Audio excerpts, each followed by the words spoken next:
বৈষম্য বিরোধী ছাত্র আন্দোলন চলাকালে রাজধানীর আজিমপুর এলাকায় শিক্ষার্থী খালিদ হাসান সাইফুল্লাহকে গুলি করে হত্যার অভিযোগ করা মামলায় জাতীয় সমাজতান্ত্রিক দলের সভাপতি ও সাবেক তথ্যমন্ত্রী হাসানুল হক ইনুকে রিমান্ড শেষে কারাগারে পাঠানোর আদেশ দিয়েছে আদালত।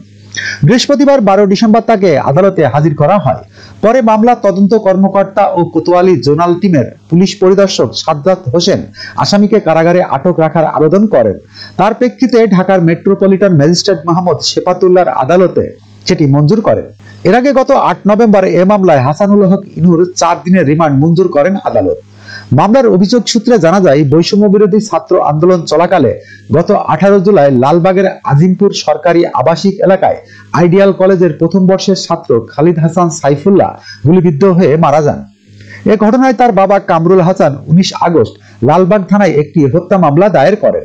মামলায় সাবেক প্রধানমন্ত্রী ও আওয়ামী লীগ সভাপতি শেখ হাসিনা সহ 52 জনকে আসামি করা হয়।